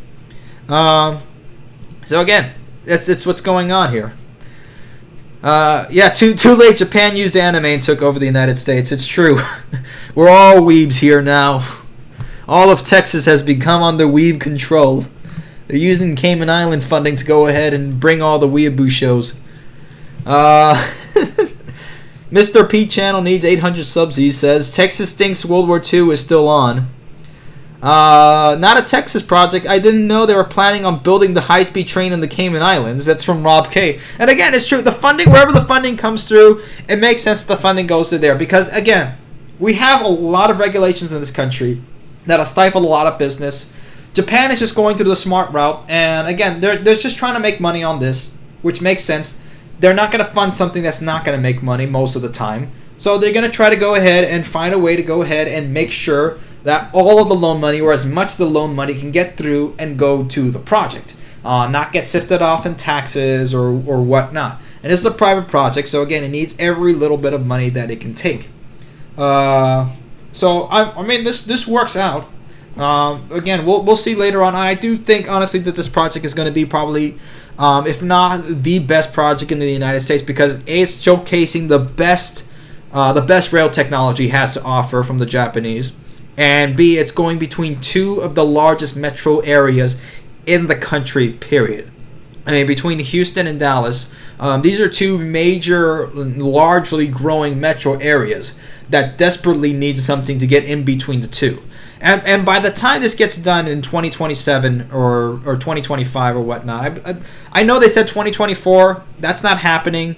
I believe it's going to be more 2025, 2026. Again, still before the California high-speed rail project. That's definitely a shoo-in. There'll be trains running in Texas way before California even figures out what the heck they're doing and, which their left cheek from the right cheek. But they can go ahead and be able to do that. Someone is asking if TCR should use the box cast method. They're definitely going to use the precast span method. Japan has used that. They're bringing in the same methods over there, so they're definitely going to go ahead and build that over. Again, that's most likely what's going to happen. All right. Oh, this is what I was talking about. Yeah, so I do have this business, this article over here. So I talked about this a little bit. About transit-oriented development, about what happens when there's no business to go over here. And again, it's a small little business, but this has, big ripples in terms of, could the same thing happen to a large, big business? Absolutely. This is what happens when you take away rail transportation. You hurt small businesses, and that in turn hurts bigger businesses on the end. So there's a local businesses, Dave's Depot, and the Grand Junction in Colorado. That's closing down after being in service for about 27 years. Dave's Depot has been sitting at the Grand Junction Amtrak station for 27 years, 9 of those under new ownership, but with Amtrak reducing the long-distance services to 3 days a week, it's the last straw for the shop. Amtrak says funding for the CARES Act has run out, and there won't be enough money to have daily services without those dollars coming in. So F in the comments for Dave's Depot. I'm sure it was a great little store, but it's sad that little shops like this with little small human element to them. You can see this is like a hand painted sign on there. It is very sad to see something like this go. It probably was a nice little store, but again, it's sad. It's sad little things like this that go ahead and ripple through. And it's not just small businesses. Big businesses suffer when you don't have, transit that can go ahead and connect people to each other. You cannot have business without people. That's the whole thing. Business is about serving people, first. That's what it's about. You make money from that, and obviously you need to be able to make a profit in order to go ahead and be able to service people even better later on in the line, and be able to have capital expenditures that be able to improve your products, to be able to go ahead and give better products to people. But it's just sad now, what's going on. And again, if we want to have more businesses in the United States operating and more people having jobs, we need to have transit-oriented development. We need to have TOD. We just need it. Adam's asking, how much money does it take to operate a long-distance train? A lot of money. Again, these are all answers that depends on, who's running it, how long you're running it, to where you're running it, what trains are using. There's a lot of options to that question, Adam. It's not like, how much is a Honda Civic? Well, I can tell you the base price is like $15,000, but apart from that, what options are you adding onto it? Or if you're buying a Toyota Camry or whatnot, okay? Running a train service is a lot different. There's a lot more things that go into that. What did Dave sell? It probably sold stuff like, maybe food and snacks and probably some goodies and whatnot. It was like a little general store, according to what this said over here, Dave's Depot. It's sad, though. We hope the best, for the owners of this business. And, maybe if Amtrak gets back to rolling again, maybe they can come back. I don't know. It would only be fair if they could. But it just sucks. It does. All right, so let's get off the rails for a second. And this is a funny article that came up over here. So airlines are trying to push on and saying, wait, we're safe. Please, come on. And again, unfortunately, I'm going to have to go on a flight pretty soon to settle some business somewhere. So this is going to be pretty interesting to see what it is. But apparently, it says airline workers have lower rates of the COOF than the general population. And the airline CEO says proof that flying is safe. And again, this is from a small study of airline passengers, so don't take it too much. They say data backs that conclusion. A little over 1,000 flight attendants nationwide have tested positive for the COOF, according to data provided by the Association of Flight Attendants. That's about out of 122,000 people who were employed as flight attendants in the U.S. as of the end of 2019, according to the Bureau of Labor Statistics, or 0.8 incidents. There have been a total of 6.6 million confirmed cases in the U.S., according to data compiled by the New York Times. Out of a population of 330 million, that's a 2% incidence. So they're saying that out of these, out of this amount of flight attendants now testing for the COOF, out of the amount of people who were flight attendants employed back in the end of 2019, before all this stuff happened and before the economy went to stuff, they're saying now, oh, look, we have a lower incidence rate. And again, this is how you mess up math, guys. We're not working with the same sample of people that you had before. Okay? So you test 1,000 flight attendants. You say, well, we had 122,000 people, that you're just coming up with the wrong number. Again, it's probably less than that. It's probably half the amount of flight attendants that are employed. So let's go ahead and do some math over here. Let's do some math. So they're saying out of 1,000 people, 22,000, you get a less than 8% incidence rate, a 0.8 incidence rate. That makes no sense. Again, you could have 1,000 people, and if you only have maybe half of those employed, so we have 6,100 people employed. That's 16%. 1.6%. So that's close to a 2% incidence rate. Correct me if I'm wrong there, but that's what's coming out there. And again, if you have maybe 40,000 flight attendants, so let's go 1,000, 40,000 here. I pressed the wrong button. I multiplied instead of dividing. We said 40,000, right? So there we go. There's your 2.5% incidence rate. That's larger than the population. So again, we don't know how many flight attendants are in there, but it's certainly a heck of a lot less than 122,000. So we don't know what are they comparing it to. It makes no freaking sense that they can say that, oh yeah, this is the same amount of sample population that we can take out of people, and this is correct. And then a little over 1,000 flight attendants nationwide have tested positive for COVID-19. Over how many flight attendants that were doing it? Again, it's not like you took a sample of flight attendants, and let's say out of those, out of maybe 20,000 flight attendants working now, how many of those had tested positive? Okay, that would probably make more sense, but they're not doing that. So again, be careful what's going on, guys. And again, could airlines workers be safer?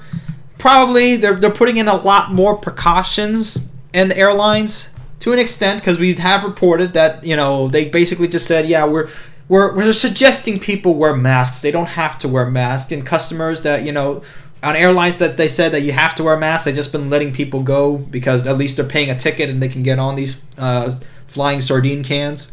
But that's what they're doing. And of course they are, spraying down or whatnot. So there's less chances for them to be, there's more, it's a cleaner environment for them to work in, absolutely. But they're meeting with people every day. And again, that's the whole point of this virus. This virus comes because you're in contact with people more and more. Flight attendants are in contact with a lot of people from a lot of different places. So the chances of them catching something, even with wearing masks and whatnot, it's still higher. Okay, and again, wearing a mask, spraying down everything with Lysol, and making sure you drown your entire hands in rubbing alcohol and drink Purell and whatnot. Yeah, it will definitely decrease your chances of catching the COOF, especially if you drink Purell. You will have a 0% chance of catching anything after you drink a whole bottle of Purell. I guarantee that. Or if you drink Clorox or something like that. But the problem is that if you're in contact with people, again, it's a coronavirus. It comes because of contact with animals or organisms or people. Okay, essentially we do have animal bodies, so yeah, that's what happens. So yeah, again, be careful with this, guys. The airlines will do whatever they can to say that everything is safe and whatnot. Again, could this whole COOF be BS? Yeah, probably. But again, the problem that I have with this is the blatant lying. In the wrong sampling out of here. That's what's really getting to me. All right, we're getting to the last one, guys. And yeah, it's true. So Big Joss here is correct. The U.S. government does treat Amtrak like absolute shit. They do, and it sucks. It really does. Last one over here, guys. Okay, so let's talk about this. An Ontario man is combating the pandemic chaos with lifelike model railroad. Now, there's something meditative when you actually build something, says Jason Schroen. So Jason over here basically built himself a model railroad while being stuck and interned inside to everybody's house arrest around the world here with the coup. So he basically built himself a little Montreal-Toronto model railroad. He's been planning to build this again since it looks like since he was in elementary school. So this is cute. Again, something we can go ahead and see here. Jason Schroen fell in love in trains as a young boy. Of course, it's not just going ahead and putting some music over it, so I'll just read it for you. His love for train crew in the 1980s with frequent family trips to Montreal. So Jason is now bringing back his childhood memories. So he's building a model railroad on the Toronto-Montreal route. My basement was planned from when I was in grade school. I was going to have a This is interesting. This is cute. Montreal route, and I was going to have a full-size Via Rail train car in my basement. I don't know if you guys can hear it, but I can. Yeah, you see the little turbo train over here, the Via Rail turbo train. Something meditative when you actually build something. This is what I love about building model railroads, is having the amount of detail and making the little world how you want to. It's in a sense being the dictator of your own little world in a sense, but you have to make sure if you want to go ahead and make a model railroad, you have to pay attention to what the actual dimensions were for what it is you're trying to model. Again, you're modeling something. The word of model is to take a mirror image of, in a sense. You're not creating something, you're modeling something. You're taking a scale of something and bringing it down. And again, you can add your own little touches to it.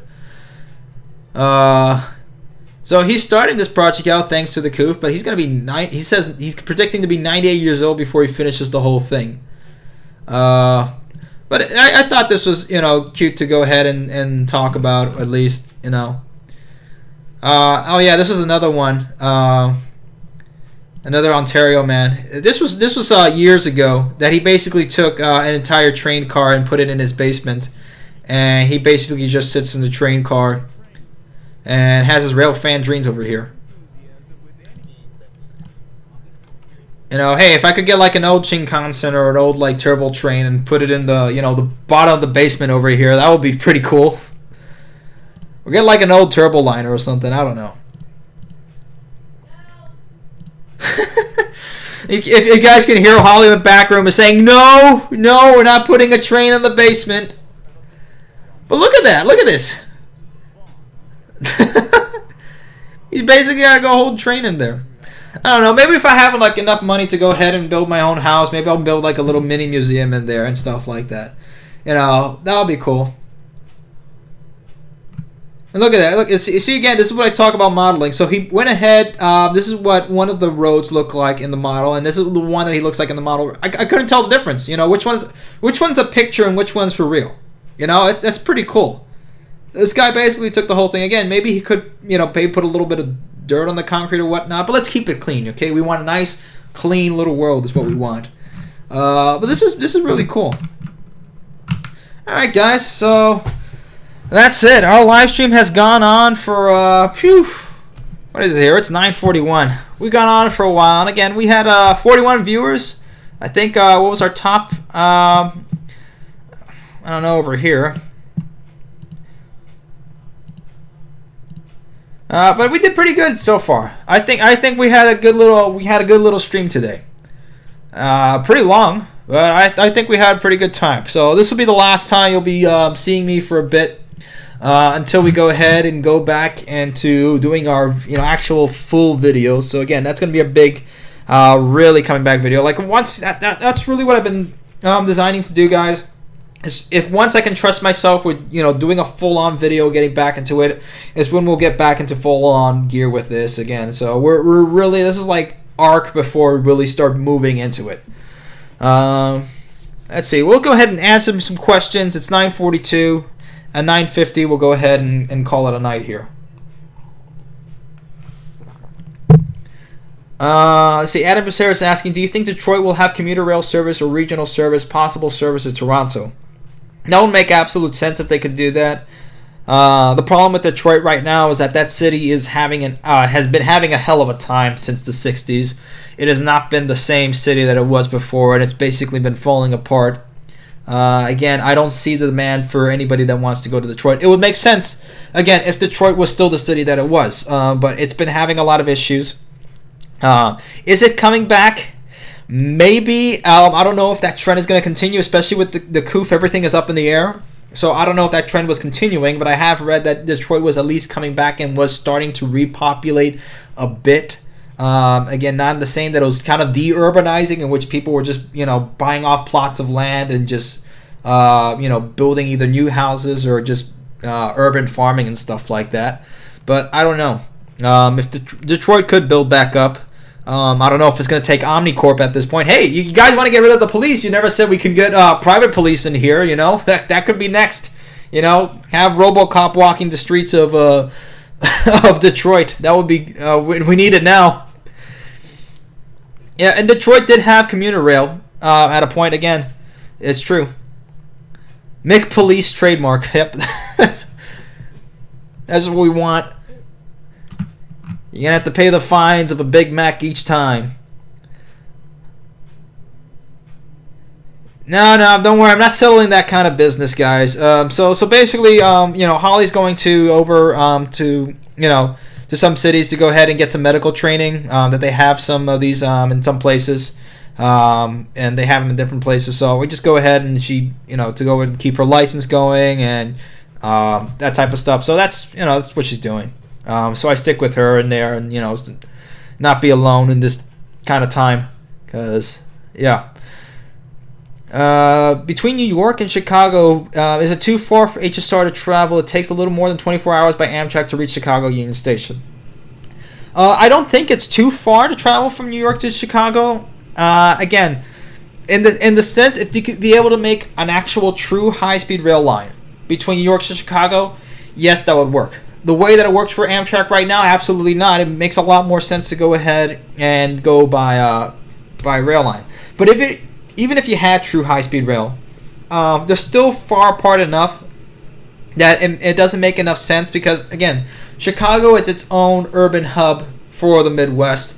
New York is its own urban hub for Northeast Corridor. It makes more sense for high-speed rail travel throughout inside the hubs. So within the central, in the Midwest, it makes sense to have high-speed rail between there, in that area, as well as in the Northeast Corridor. Connecting between Chicago and New York, for the money that's going to take, it's probably not going to be worth it. It's probably going to be just better to go ahead and fly between New York and Chicago and then take high-speed rail to wherever else you need to go into the Midwest or in the Northeast, vice versa. That's what makes sense. My question for the night: what light rail American project do you think is the most interesting? Right now, I would have hoped that they would have gone what was going on in Fort Lauderdale, the wave going on, but that hasn't happened. That was a missed opportunity they could have done over there since Brightline has been going on. That Kansas City light rail project looks very interesting. Again, light rail really has a lot of ways to catch up in the United States, and it's really a lot of mid-tier, with middle-level population cities that are really getting it right now. Not a lot of high population cities getting it. We just really need to catch up with that.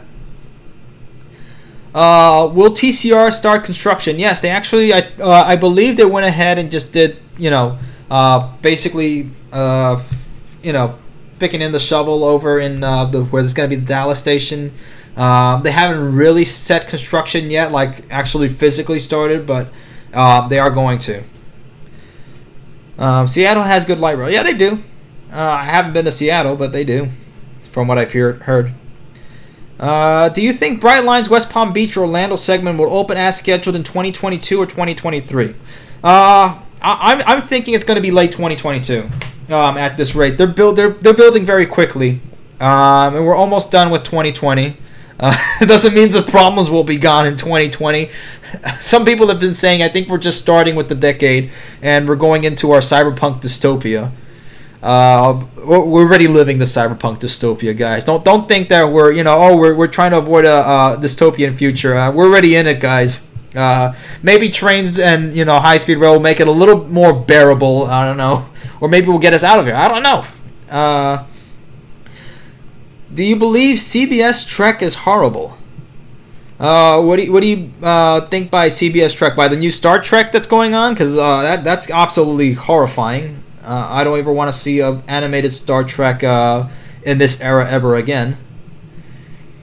Yeah, just tell me what you mean by that. I don't absolutely. Yeah, it is horrible. Okay, so good. Yeah, it is absolutely horrible. It looks like a Rick and Morty light, except not funny at all. How is California HSR going so far? Not good. They're still building, but it's been the same amount of problems that they have going on so far. They just can't seem to stop getting these problems up with the amount of pushback that they're getting. It's just what it is. Trek and Morty, I like that. Lower Drek. Yeah, it's just bad. I don't watch any American cartoons anymore these days. It's just awful. You guys know that. All right, 9:48. I think we can take a couple more questions. Yes, thank you, Ruben. So the Facebook page, if you guys have been going in, let me see if I can bring that up over here. Our Facebook page has been doing very well thanks to Ruben. He's been doing a fantastic job on the American Rail Club Facebook page and keeping that up because my presence on Facebook has basically been zero to none. Is that a good thing? Probably. I should be, being more involved on Facebook, but that's just my stupidity because I don't want to get involved with any other fights and whatnot on Facebook. But if you guys go ahead and visit the Facebook page, please go ahead and do that and give us a like because we're doing pretty well. We've reached over 2,000 likes, and we're at 2,304 followers right now. We're doing freaking awesome right here, and Ruben has done a fantastic, amazing job at this. So thank you so much, Ruben, for what you're doing. Again, I'll go ahead and link it over here below so you guys can visit, our Facebook, whatever you guys want to call Facebook now, the Zuck page or whatever. Go ahead and visit that and give that a like. Any HSR projects in the Midwest? We've been left hanging. Right now, nothing so far coming out of the Midwest in terms of high-speed rail projects. We're really just trying to catch up more and just, regular rail projects that we have already here. In terms of, getting Amtrak trains to run at 110 miles an hour and getting more intercity connections. So again, let's see where that comes there. Maybe in the next 5 years, I do expect something to come up in terms of high-speed rail. But we'll see. David's asking, what about South Carolina? Again, I do think with what's going on with Brightline, once Brightline starts moving to Orlando, you probably will see moves from Georgia, South Carolina, North Carolina to see if they can get some commuter rail going up over there or some more high-speed rail. I think that will happen. What's going on with Pan Am Railways? I don't know. Are you talking Pan Am Airline? If you can give me a little bit of info more of that, I'm not quite familiar with what you're talking about, Troublemaker 12. Yeah, Rob K. They are planning to expand the Chicago-Milwaukee train. Yeah, that's definitely one that has been doing very well. With that, the Hiawatha service has been one of the best in terms of Amtrak for their services between Chicago and Milwaukee. Pan Am Railway is a railway system up in the Northeast. Not familiar with that, actually. Big Josh, the future of railway is unknown. Let's just hope it looks bright. What do you think? I think it's a bright future going on ahead. I mean, hey, you can't say that's not bright at all, right? That's what I think. With all the trouble they're having, do you think California high-speed rail construction will stop? It probably won't stop. It will keep going. They've already gone far enough. Worst case scenario, maybe they'll change who's running the project, if anything. But it's still going on. Full speed ahead, I guess, in California is basically as fast as you're going to get on, in LA traffic. But But yeah, they're going full speed ahead, I guess. Is Atlanta big enough of a city to have commuter rail service? Absolutely. I do think so. I hear they're in the process of upgrading the Chicago-Detroit train, but I have not heard anything from them in a while. I'll give it a look and see if there's anything coming out from that. Right now, I don't think there's really much going on with that. We're gonna have to wait till the this whole COOF thing ends and get that going. Will California HSR be ready by the year 3020? I don't know. Could it? Probably by that time, it'll probably be something else. We'll be dissipating through atoms through the air at that point. Probably not at the way technology's been going so far. We'll have the iPhone. What is it? The iPhone 233 by that point. Bit early, don't you think? That's a good one. All right, guys, it's 9:53. Going past my bedtime over here. How could you guys? All right, but we had a great time. Thank you all so much for being a part of this. And again, if you like this stream, just go ahead and press the like button on the bottom over there and just make sure that this video gets up in there. Again, not too many people see the live streams, and it's understandable. We have to get back to the regular videos that we've been doing, and those are a lot more fun and a lot more tedious. I will say it's a lot easier for me to get up over here and bring in a couple articles that I've already read and talk about them, and bring some more opinion into that and what I think is going to be doing for the passenger rail and freight rail industry. But I do think that the larger videos do bring in a lot more polished research. Absolutely, that's one of the biggest things of doing these videos, and they bring in a lot more people to the movement. Okay, because live stream videos, while they are fun and spontaneous, they don't really have that grab to bring in new viewers to go ahead and watch that. So it's important that we do a bit of both. And I think this is the third live stream in a row that we've done since the last done video on terms of I think it was the Brightline going away from Virgin, striding away, which was fun. But anyway, yeah. Ruben's asking, anyways, enjoyable live stream. See you in the next live stream. Absolutely, guys. All right. Well, thank you all so much for joining in, for taking this ride, and we will be back hopefully soon with our next big video on Tokyo versus the New York subway line. I will be putting out some more footage on that. Maybe I'll go ahead and do maybe one little video that's prepared. That's less than 5 minutes. But again, my focus right now is to get that done and get that going so we can get this channel up and rolling, because that's what we got to do. All right, guys. Thank you all so much. Thank you for riding. Take care. Have a fantastic Sunday night and have a great week coming up. God bless and have a great day. Take care.